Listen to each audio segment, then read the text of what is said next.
ஜோதிடத்தை நாடி வந்த அன்பு நேயர்களுக்கு வணக்கமுங்க. எத்தனையோ வீடியோ பார்த்தாலும் இந்த ஒரு வீடியோ உண்மையா கஷ்டப்படுற உங்க வாழ்க்கைய மாற்ற போகுதுங்க. அப்படி என்ன இந்த வீடியோல இருக்குன்னு தெரிஞ்சுக்கிறதுக்கு முன்னாடி நம்ம சேனலை முதல் முறையா பாக்குறவங்களா இருந்தா சப்ஸ்கிரைப் பண்ணிக்கோங்க. பெல் பட்டனையும் கொடுத்து ஆல் அப்படிங்கிற ஆப்ஷனை சூஸ் பண்ணிக்கோங்க. அப்பதான் நாங்க போடுற ஒவ்வொரு பதிவும் உங்ககிட்ட வந்து சேருமுங்க. எப்பவுமே ஒரு நல்ல விஷயத்தை தொடங்குவதற்கு முன்னாடி எம் பெருமான் முருகனை மனதார வேண்டிக்கோங்க. நீங்களும் நான் சொல்ற மந்திரத்தை சொல்லிக்கிட்டு கமெண்ட் பாக்ஸ்ல ஒரு கமெண்ட் பண்ணிடுங்க. ஓம் முருகா சரணம், ஓம் முருகா சரணம், ஓம் முருகா சரணம்.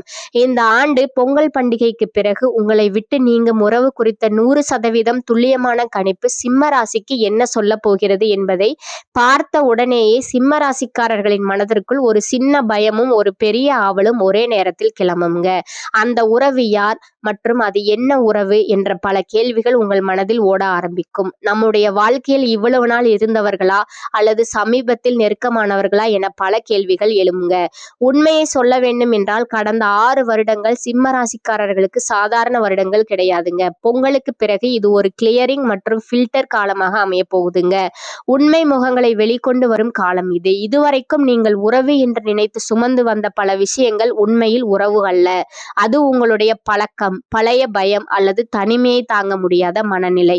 இவர்கள் இல்லாமல் நான் எப்படி இருப்பேன் என்கிற ஒரு அடிமைத்தனம் தான் அது. பொங்கல் முடிந்து இந்த ஆண்டு தொடங்கும் போது அந்த எல்லா கண்ணாடிகளையும் உடைக்க ஆரம்பிக்குங்க. இந்த தகவலை முழுமையாக கவனியுங்கள். ஏனென்றால் எந்த காலகட்டத்தில் இந்த பிரிவு தெளிவாக உருவாகும், அது சண்டையோடு வருமா அல்லது அமைதியா நடக்குமா என்பது மிக முக்கியம். அந்த உறவு நீங்கிய பிறகு உங்கள் வாழ்க்கையில் என்ன மாதிரியான மாற்றங்கள் வரப்போகிறது மற்றும் மனது எப்படி லேசாக மாறப்போகிறது என்பதற்கான உண்மையான பதிலை இதில் தெளிவாக காணலாம். சிம்ம ராசிக்காரர்களுக்கு ஒரு பழக்கம் இருக்குதுங்க.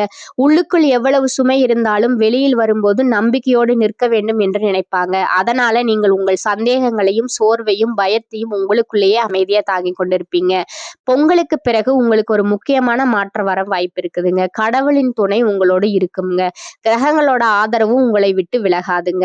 ஆனா ஒரு விஷயம் மிக முக்கியமுங்க.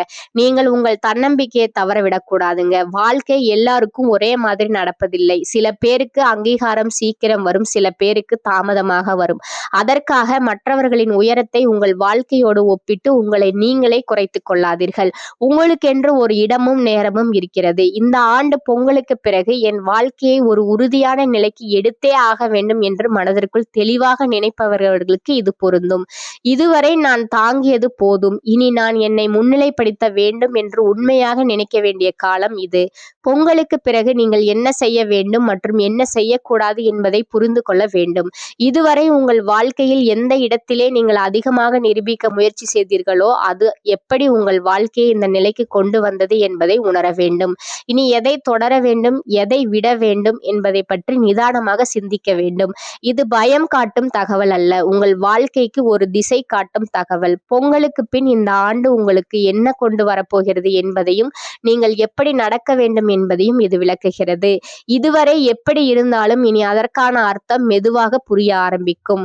சூரியன் கிரகத்தின் ஆதிக்கம் கொண்ட சிம்மராசிக்காரர்களின் வாழ்க்கை ஏன் இப்படியே நகர்ந்தது என்பதை யோசிக்க வேண்டும். சில விஷயங்கள் நன்றாக தொடங்கியும் முழு அங்கீகாரம் கிடைக்காமல் போனது ஏன் என்ற கேள்வி உங்களுக்கு இருக்கலாம்.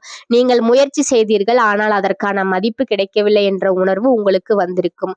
உங்கள் வாழ்க்கை ஒரே நாளில் சிதறியது கிடையாது. பல பேருக்கு ஒரே சம்பவத்தில் எல்லாம் உடைந்து விடவில்லை. உங்கள் வாழ்க்கை உடையவில்லை, ஆனால் நீங்கள் திரும்ப திரும்ப நிரூபிக்க வேண்டிய நிலைக்கு தள்ளப்பட்டீர்கள்.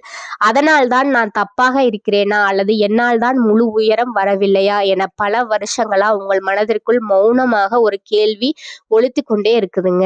சிம்ம ராசியின் முக்கிய கிரகம் சூரியனுங்க. சூரியன் தன்னம்பிக்கை, தலைமை பொறுப்பு மற்றும் மதிப்பை தருமாறுங்க. ஆனா அதே சூரியன் அங்கீகாரத்திற்காக ஏங்கவும் வைக்குமுங்க. அதனாலதான் சிம்ம ராசிக்காரர்களின் வாழ்க்கை வெளியில் பார்க்கும்போது உறுதியாகவும் தைரியமாகவும் தெரியுமுங்க. ஆனா உள்ளுக்குள் என் மதிப்பு உணரப்படவில்லையே என்ற குறை அமைதியாக இருக்குமுங்க. உங்கள் மதிப்பை வெளியில் தேட வேண்டுமா அல்லது உள்ளுக்குள் உணர வேண்டுமா என்பதற்கான பதில் உங்களுக்குள் உருவாக வேண்டிய காலம் இதுங்க.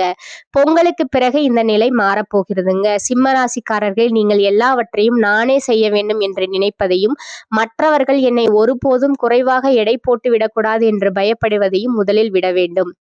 பொங்கலுக்கு பிறகு நீங்கள் விடப்போகும் அந்த முக்கிய உறவு எது தெரியுமா? அது ஒரு மனிதராகவும் இருக்கலாம், அல்லது உங்கள் மனதிற்குள் நீங்கள் வளர்த்து வைத்திருக்கும் பிம்பமாகவும் இருக்கலாம்.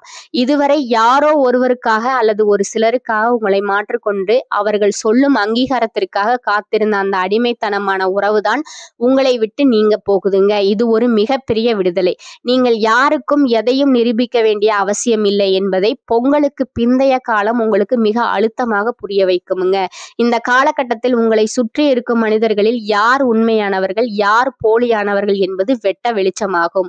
சிம்ம ராசியின் இயல்பே மற்றவர்களுக்கு உதவுவதுதான். ஆனால் நீங்கள் செய்த உதவிகளை மறந்துவிட்டு உங்களை உதாசீனப்படுத்தக்கூடிய உறவுகள் உங்கள் வாழ்க்கையை விட்டு தானாகவே விலகி செல்வார்கள். அந்த பிரிவு ஆரம்பத்தில் உங்களுக்கு சிறு வலியை தந்தாலும் அதன் பிறகு உங்கள் மனபாரம் பாதியாக குறைவதை நீங்க உணர்வீங்க. இதுவரை நீங்கள் சுமந்து கொண்டிருந்த தேவையற்ற எதிர்பார்ப்புகள் என்கிற பாரம் இறக்கி வைக்கப்படும் போது உங்கள் வேகம் பல மடங்கு அதிகரிக்குமுங்க.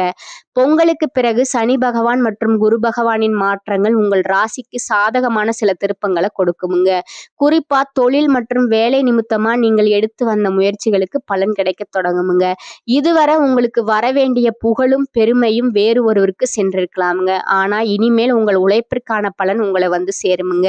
நீங்கள் செய்ய வேண்டியதெல்லாம் ஒன்றே ஒன்றுதாங்க. உங்கள் பலவீனத்தை யாரிடமும் பகிர்ந்து கொள்ளாதீங்க. உங்கள் ரகசியங்களை உங்களுக்குள்ளேயே வைத்துக் கொள்ளுங்கள். சிம்ம ராசிக்காரர்கள் உணர்ச்சி வசப்பட்டு பேசும் குணம் கொண்டவர்கள். அந்த பேச்சு தான் உங்களுக்கு பல நேரங்களில் எதிரியாக மாறுதுங்க. எனவே பொங்கலுக்கு பிந்தைய காலத்தில் மௌனத்தை ஒரு ஆயுதமாக பயன்படுத்துங்கள். குடும்ப உறவுகளில் இதுவரை இருந்து வந்த கசப்புணர்வுகள் மறையும். குறிப்பாக கணவன் மனைவிக்கிடையே இருந்த புரிதல் குறைபாடுகள் நீங்கி நெருக்கம் அதிகரிக்கும். பிள்ளைகளின் வழியில் உங்களுக்கு மகிழ்ச்சியான செய்திகள் வந்து சேரும். புதிய சொத்துக்கள் வாங்குவது அல்லது வீட்டை சீரமைப்பது போன்ற சுப காரியங்கள் தடையின்றி நடக்கும். உடல் ஆரோக்கியத்தில் மட்டும் சற்று அக்கறை காட்டுவது அவசியம். சரியான நேரத்திற்கு உணவு உண்பதும் தேவையற்ற மன உளைச்சலை தவிர்ப்பதும் உங்களை நீண்ட கால ஆரோக்கியத்தோடு வைத்திருக்கும். பொருளாதார ரீதியாக பார்த்தால் தேவையற்ற செலவுகளை கட்டுப்படுத்த வேண்டியது மிக முக்கியம். வருமானம் வந்தாலும் கையில் தங்கவில்லை என்கிற குறை உங்களுக்கு நீண்ட நாட்களாக இருக்குதுங்க. பொங்கலுக்கு பிறகு சேமிப்பிற்கு முன்னுரிமை கொடுங்கள். நீங்கள் நம்பிய சிலரே உங்களுக்கு நிதி ரீதியான சிக்கல்களை கொடுக்கலாம் என்பதால் பண விஷயத்தில் யாரையும் கண்மூடித்தனமாக நம்பாதீர்கள். கடன் கொடுத்தால் திரும்ப வராது என்பதை மனதில் வைத்துக்கொண்டு கொடுக்கல் வாங்கல்ல கவனமாக இருங்கள். முடிவாக சொல்ல போனால் பொங்கலுக்கு பிந்தைய காலமானது சிம்ம ராசிக்காரர்களுக்கு மறுபிறவி போன்றது. பழைய கவலைகளை தூக்கி எறிந்துவிட்டு புதிய உத்வேகத்துடன் நீங்கள் களமிறங்குவீர்கள். உங்கள் மதிப்பையும் மரியாதையும் நீங்களே உருவாக்கி கொள்ளும் அற்புதமான காலமாக இது அமையுமுங்க. கிரகங்களின் சஞ்சாரம் உங்களுக்கு சாதகமாக இருப்பதால் துணிந்து முடிவுகளை எடுங்கள். நீங்கள் எடுக்கும் ஒவ்வொரு முயற்சியும் உங்களுக்கு வெற்றியையும் பெருமையும் தேடித்தரும் என்பதில் சந்தேகமே இல்லை. உங்களை விட்டு நீங்கும் அந்த தேவையற்ற உறவு உங்கள் முன்னேற்றத்திற்கான முதல் படியாக இருக்கும் என்பதை மட்டும் நினைவில் வைத்துக் கொள்ளுங்கள். சிம்மம் தேவையற்ற கடனை கட்டுப்படுத்த வேண்டிய காலகட்டமாக இது இருக்குதுங்க. ராசி அதிபதி சூரியன் 6ஆம் இடமான ருண ரோக சத்ருஸ்தானத்தில் சஞ்சரிக்கிறாருங்க. விரக்தி மனப்பான்மை அதிகமாகுங்க. ஆனால் குருவின் பார்வை பட்ட இடங்கள் பல மாற்றத்தையும் ஏற்றத்தையும் தரும் என்பதில் சிறிதும் சந்தேகம் இல்லைங்க. எந்த கை உங்களை விட்டாலும் நம்பிக்கையை விடாமல் இருப்பது முக்கியமுங்க. புதிய முதலீடுகளை தவிர்த்தல் நலமுங்க. பார்க்கும் வேலையை மாற்றக்கூடாதுங்க. சிலருக்கு அசையா சொத்து, பிள்ளைகளோட திருமணம், கல்வி போன்ற சுப விரயம் உண்டாகுமுங்க. திறமையான வேலையாட்கள் இருப்பதால பணியில நிம்மதியுடன் செயல்பட முடியுமுங்க. தனலாப அதிபதி புதனால் பணப்புழக்கம் சரளமாக இருக்குமுங்க. சீட்டு, ரேஸ், பங்குச்சந்தை மூலம் வருமானம் பெருகுமுங்க. பொன் பொருள் சேர்க்கை அதிகரிக்குமுங்க. சில தம்பதிகள் தொழில் அல்லது உத்தியோகத்திற்காக பிரிந்து வாழலாமுங்க. பொருளாதாரத்தில் நல்ல மாற்றமும் ஏற்றமும் உண்டாகுமுங்க. ஆரோக்கியம் அதிகரிக்குமுங்க. படுத்தவுடன் நிம்மதியான தூக்கம் வருமுங்க. திருவண்ணாமலை சென்று அண்ணாமலையாரை வழிபடுவது உங்களுக்கு நன்மையை தருமுங்க. தனது தோரணையால அனைத்து காரியங்களையும் சாதிக்கும் திறன் கொண்ட சிம்மராசி அன்பர்களே, நீங்கள் பொறுமையை கடைபிடித்தால் அனைத்து காரியங்களும் வெற்றிதான். இந்த மாதம் தடைப்பட்டிருந்த பண வரத்து வந்து சேருமுங்க. உடல் ஆரோக்கியம் சீராகுமுங்க. அதிக கோபத்தால் வீண் பகை உண்டாகலாமுங்க. அடுத்தவர் விவகாரத்தில் தடையிடாமல் ஒதுங்கி செல்வது நல்லதுங்க. ஆடம்பர செலவுகளை ஏற்படுத்துமுங்க. வாகனம் மூலம் செலவு உண்டாகலாமுங்க. பயணம் சுகம் கிடைக்குமுங்க. தொழில் வியாபாரத்தில் இருப்பவர்களுக்கு கூடுதல் செலவு நீங்க சந்திக்க நேரிடுமுங்க. புதிய ஆர்டர்கள் கிடைப்பதுல வேகமாகுமுங்க. தேவையான பண உதவி கிடைக்கலாமுங்க. உத்தியோகத்தில் இருப்பவர்களுக்கு கூடுதல் பணி காரணமாக உடல் சோர்வு உண்டாகலாகுங்க. சக ஊழியர்களுடன் வாக்குவாதங்களை தவிர்ப்பது நல்லதுங்க. குடும்பத்துல இருப்பவர்கள் சொல்வதை சாதாரணமாக எடுத்துக்கொள்வது நல்லதுங்க. கணவன் மனைவி ஒருவருக்கொருவர் விட்டு கொடுத்து செல்வதன் மூலமா மன அமைதி கிடைக்கும். பிள்ளைகள் நலனின் அக்கறை காட்டுவீர்கள். அவர்கள் எதிர்காலம் பற்றிய சிந்தனை எழுங்க. பெண்களுக்கு கோபத்தை குறைத்து நிதானமாக பேசுவது பிரச்சனை ஏற்படாமல் தடுக்குமுங்க. உடல் ஆரோக்கியத்துல கவனம் தேவைங்க. செலவுகள் கூடுமுங்க. கலைத்துறையினருக்கு விடாமுயற்சியுடன் காரியங்களை செய்து சாதகமான பலன் பெறுவீர்கள். பணவரத்து திருப்தி தரும். இதுவரை இருந்த தடைகள் நீங்கும். எதிலும் முழு முயற்சியுடன் ஈடுபடுவீர்கள். எல்லாவற்றிலும் சாதகமான பலன் கிடைக்குமுங்க. காரியங்கள் அனுகூலமாக நடக்கும். அரசியல் துறையினருக்கு புத்தி தெளிவு ஏற்படும். மனதில் தன்னம்பிக்கையும் தைரியமும் அதிகரிக்கும். மனக்குழப்பம் நீங்கும். ராசிநாதன் சூரியன் சஞ்சாரம் பணவரத்தை அதிகப்படுத்தும். நீண்ட நாட்களாக இருந்து வந்த பிரச்சனை தீரும். அரசு மூலம் நடக்க வேண்டிய பணிகளில் இருந்த தொய்வு நீங்கும். மாணவர்களுக்கு பாடங்களை படிப்பதில் அலட்சியம் காட்டாமல் இருப்பது நல்லது. விளையாட்டு போட்டிகளில் கலந்து கொள்ளும் போது கவனம் தேவை. சிம்மராசி நேயர்களே, இந்த காலகட்டத்தில் முற்பகுதியில் நீங்கள் நீண்ட நாட்களாக எதிர்பார்த்திருந்த நல்ல செய்தி வந்து சேரும். பேச்சினால் வீண் மனஸ்தாபம் ஏற்படக்கூடும் என்பதால் பேசும்போது மிகவும் கவனமாக இருப்பது அவசியம். செலவுகள் அதிகரித்தாலும் கூட அதற்கேற்ப பணவரவு இருப்பதால் சமாளித்து விடுவீர்கள். திருமண முயற்சிகள் சாதகமாக முடியும். கணவன் மனைவிக்கிடையே சிறு சிறு பிணக்குகள் ஏற்பட்டு நீங்கும். அலுவலகத்தில் வழக்கமான நிலை காணப்படும். எதிர்பார்த்த சலுகைகள் கிடைப்பதில் தடை தாமதங்கள் ஏற்படும். அதிகாரிகள் கண்டிப்பு காட்டினாலும் பொறுமையை கடைபிடிப்பது அவசியம். வியாபாரத்துறையில் எதிர்பார்த்த லாபம் கிடைக்கும். புதிதாக வியாபாரம் தொடங்க நினைப்பவர்கள் அதற்கான முயற்சிகளை தொடங்கலாம். அனுகூலமாக முடியும். குடும்பத்தை நிர்வகிக்கும் பெண்களுக்கு மகிழ்ச்சி தரும் காலமாக இது இருக்கும். பணப்புழக்கம் அதிகரிப்பதால் ஓரளவு சேமிக்கவும் செய்வீர்கள். உங்களுடைய நட்சத்திர பலன்களை பார்க்கலாம். முதலாவதாக மகம் நட்சத்திரக்காரர்கள். இந்த மாதம் உங்களின் குழந்தைகளால் உங்களுக்கு பெருமை கிடைக்கும். தொழில் வியாபாரத்தில் பார்ட்னர் விவகாரங்களில் கவனம் தேவை. ஆர்டர்கள் கிடைப்பது திட்டமிட்டபடி இல்லாமல் தாமதமாகும்.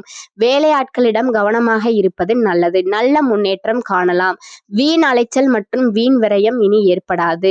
இரண்டாவதாக இருப்பது பூர நட்சத்திரக்காரங்க. இந்த மாதம் நீண்ட நாட்களாக நடந்து முடியாத காரியம் ஒன்று நடக்கும். எதிலும் திட்டமிடல் அவசியம். பலன்கள் சற்று தாமதமாகி கிடைக்கும். மற்றவர்களின் பிரச்சனைகளில் வீண் தலையீடு வேண்டாம். நண்பர்களாக இருப்பவர்கள் கூட விரோதிகளாக மாறும் காலகட்டம் என்பதால் சற்று கவனம் தேவைங்க. மூன்றாவது பார்த்தீங்கன்னா உத்திரம் 1ஆம் பாதம். இந்த மாதம் கூட்டு தொழில் புரிபவர்கள் ஒருவருக்கொருவர் விட்டு கொடுத்து செல்வது நல்லது. உத்தியோகத்தில் இருப்பவர்கள் நிர்வாக திறமை வெளிப்படும். மேலதிகாரிகளின் ஆதரவு கிடைக்கும். பதவி உயர்வு, சம்பள உயர்வு, மேலதிகாரிகளின் அனுசரணையும் கிடைக்கும். தனியார் ஊழியர்களுக்கு நல்ல நிலைமை வந்து சேரும். உங்களுக்கு அதிர்ஷ்டமான கிழமைகள் திங்கள், புதன், வெள்ளி. பரிகாரம் பார்த்தீங்கன்னா பிரதோஷ காலத்தில் சிவபெருமானையும் நந்தீஸ்வரரையும் வணங்க எல்லா பிரச்சனைகளும் தீரும். நன்மை ஏற்படும். சிம்ம ராசிக்காரர்களே, பொங்கலுக்கு பிறகு உங்கள் ராசிக்குரிய கிரகங்களின் ஆதிக்கத்தை நற்பலனாக மாற்றிக்கொள்ள சில எளிய மற்றும் வலிமையான பரிகாரங்களை நீங்கள் செய்வது நல்லதுங்க. முதலாவதா பார்த்தீங்கன்னா சிம்ம ராசியின் அதிபதியான சூரிய பகவானின் அருளை பெறுவது மிக முக்கியமுங்க.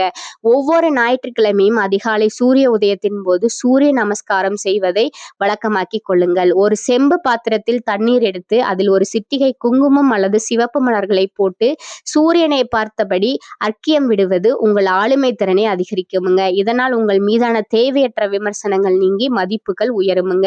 இரண்டாவதா, உங்கள் ராசிக்கு 6ஆம் மற்றும் 7ஆம் இடத்திற்கு அதிபதியான சனி பகவானின் தாக்கம் இருப்பதால் சனிக்கிழமைகளில் உடல் ஊனமுற்றவர்களுக்கு அல்லது முதியவர்களுக்கு உங்களால் முடிந்த உணவை தானமாக வழங்குங்கள். குறிப்பாக கருப்பு உளுந்து கலந்த சாதம் அல்லது எள் கலந்த உணவை தானமாக செய்வது உங்கள் கர்ம வினைகளை குறைக்கும். உழைக்கும் வர்க்கத்தினரை, அதாவது உங்களுக்கு கீழ் வேலை செய்பவர்களை கௌரவமாக நடத்துவதும் அவர்களுக்கு உதவி செய்வதும் சனி பகவானின் அருளை பெற்றுத்தரும். மூன்றாவதாக, பிறந்த உறவுகளால் ஏற்படும் மனக்கவலை மற்றும் எதிர்ப்புகள் நீங்க துர்க்கை அம்மன் வழிபாட்டை மேற்கொள்ளுங்கள். செவ்வாய்க்கிழமை ராகு காலத்தில் துர்க்கை அம்மனுக்கு எலுமிச்சை மலத்தில் நெய் தீபம் ஏற்றி வழிபடுவது உங்களுக்கு பெரிய பாதுகாப்பாக இருக்கும். உங்களை விட்டு நீங்கும் உறவுகளால் உங்கள் பேருக்கு எந்த களங்கமும் வராமல் இருக்க இந்த வழிபாடு உதவும். சிவப்பு நிற மலர்களால் அம்மனை அர்ச்சிப்பது உங்கள் ஆற்றலை பெருக்கும். நான்காவதாக இருப்பது பொருளாதார தடைகள் நீங்கவும் சேமிப்பு உயரவும் மகாலட்சுமி வழிபாடு அவசியமுங்க. வெள்ளிக்கிழமைகள்ல வீட்டின் பூஜை அறையில் நெய் தீபம் ஏற்றி கனகதாரா ஸ்தோத்திரம் சொல்லுங்கள். பசுமாட்டிற்கு பழங்கள் அல்லது அகத்திக்கீரை கொடுப்பது உங்கள் குடும்பத்தில் செல்வ செழிப்பை உண்டாக்குமுங்க. ஐந்தாவதா பார்த்தீங்கன்னா பேச்சினால் வரும் பிரச்சனைகளை தவிர்க்கவும் அறிவுத்திறனை வளர்க்கவும் ஹயக்ரீவர் அல்லது அல்லது தட்சிணாமூர்த்தியை வழிபடுவது நல்லதுங்க. வியாழக்கிழமைகள்ல மஞ்சள் நிற மலர்களால குரு பகவானை வழிபடுவது உங்களுக்கு சரியான முடிவுகளை எடுக்கும் தெளிவை தருமுங்க. எந்த ஒரு முக்கியமான காரியத்தை தொடங்கும் முன்பும் அருகில் உள்ள பிள்ளையார் கோயிலுக்கு சென்று ஒரு தேங்காய் உடைத்து தொடங்குங்கள். இது உங்கள் காரியங்களில் ஏற்படும் தடைகளை தகர்க்கும். சிம்ம ராசிக்காரர்களுக்கு மன உறுதிதான் மிகப்பெரிய பலம். இந்த எளிய பரிகாரங்களை நம்பிக்கையோடு செய்து வரும்போது பொங்கலுக்கு பிந்தைய காலம் உங்களுக்கு திருப்பங்கள் நிறைந்த வெற்றிகரமான காலமாக அமையுமுங்க. இந்த சேனல் உங்களுக்கு பிடிச்சிருந்தா லைக் பண்ணிக்கோங்க, ஷேர் பண்ணிக்கோங்க. அப்படியே உங்களுக்கு தெரிஞ்ச ஃப்ரெண்ட்ஸ் அண்ட் ஃபேமிலிக்கும் ஷேர் பண்ணிக்கோங்க. வாழ்க வளமுடன். நன்றி, வணக்கம்.